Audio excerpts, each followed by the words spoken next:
change it. But our methods, we need to change them according to the needs. We learn ourselves when we change Exactly. our methodology. I don't know if that is what the person meant. Yeah. It looks like there is some It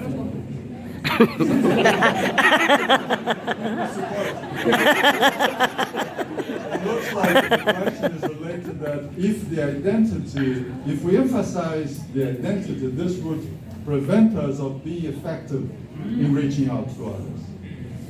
Do you think? Is this? No?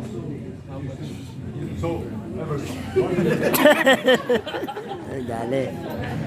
Okay, I don't know if you're surprised at the question. They're still deciphering the question. I understood that what is our identity and how far can we go in order to reach out? Is it? Yes. So how far is too far? Yeah. And how flexible we can be, to how much we can augment to reach. If this is what we believe, how far can we go? And again, I think the presentation from Pastor Gerson was about what is tradition and what is our identity and how wise we will be on how to meet people, and we meet people in different ways, in different places. I like telling stories. I will tell another one very short. So, an Adventist believer from the Christian background, like us, like Brazilians, like Filipinos. I don't want to mention the country, but we were back in Iraq, and we were working hard to bring some people to visit the church, and we had the General Consul from Hungary coming to visit our church.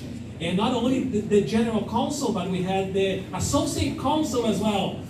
And their families, so children, a very important person. One day they came to church, there were cars blocking the two ends of the street with like snipers and all these people from Iraqi army and the Hungarian army as well. And important people. So one day he just came as a civilian, as a friend. He attended church on Sabbath morning worship. But he's a very good Catholic. Among the European nations, Hungary is one of the few that are still with a very strong Catholic influence in certain levels.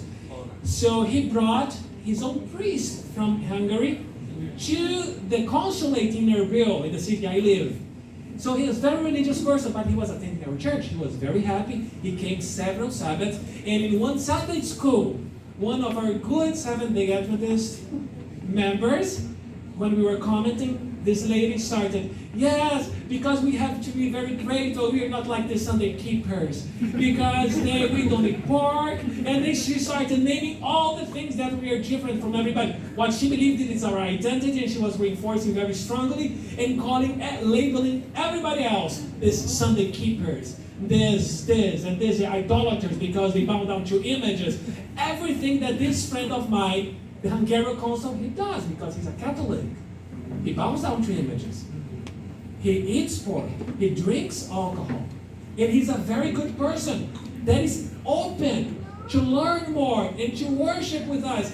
And we are in the process. But sometimes because we are judgmental and we start labeling people, creating barriers, that was the last Sabbath he came to church.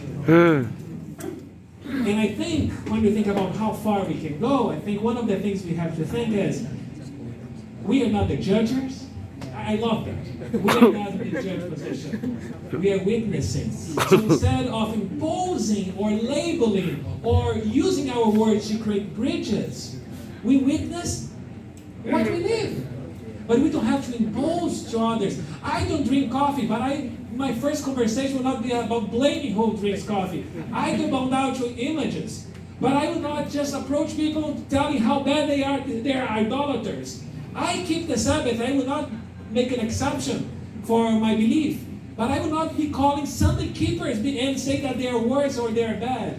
So it's about witnessing, being faithful in your lifestyle.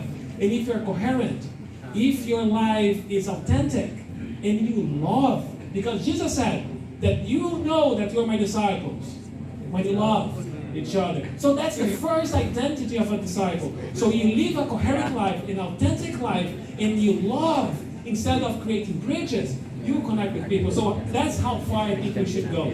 If we want to go far, loving deeply people, creating bridges, and naturally you have the openings for witnessing, sharing your personal beliefs, and people will connect with you. Amen. And Pastor Lee would like to add.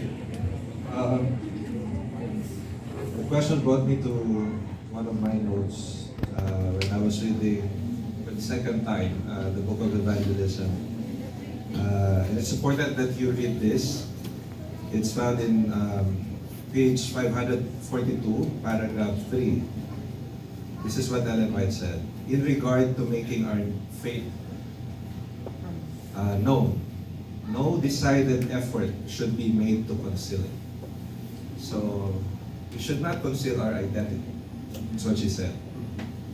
But she said something else. And no unwise efforts put forth to make it prominent. I like how she put it that way. She wants us to not conceal it because that's our identity. But we should be wise. And you know, it's a long paragraph. She said persons will come to this. She's giving an example here, and she's pointing the sanitariums. She said persons will come to the sanitarium who are in a favorable condition to be impressed by the truth. If they ask questions in regard to our faith, it would be proper to state what we believe in a clear, simple manner. When I'm asked why I don't eat this, I don't eat that, why I go to church on this day, my simple answer would be because I find it as a blessing. It's a blessing for me. As simple as that. And when it's a blessing to me, people follow up questions. She continued, she said, indwelling godliness imparts a power. So you probably heard this quotation from her, right? Indwelling godliness imparts a power to the conduct of the true believer that gives him an influence for the right. But in this matter, we should act with discretion. There are conscientious persons who think it is their duty to talk freely upon points of faith on which there is a difference of opinion, in a manner which arouses the combativeness of those with whom they converse. So you think it's your duty because you believe this is the right thing to do, and it's based on your belief, and you share that to other people, and sometimes you force other people to do it. She said, one such premature, injudicious, I like the choice of words, injudicious effort may close the ears of one who otherwise would have heard patiently, but who will now influence others unfavorably.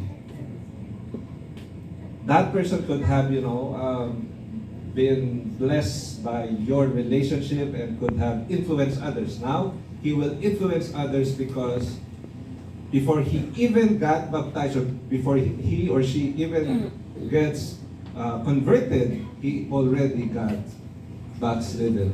Hindi pa nako-convert na backslide na. So, thus spring up the roots of bitterness whereby many are defiled. Though through the indiscretion of one, the ears and hearts of many may be closed to the truth. I like the principles of what Ellen White said. So many principles here, and it's so rich. So we need to be, we should not conceal our identity, but we should be wise on how to share to others, the distinction or the distinctiveness of our message. Wow. Amen. We have still questions there.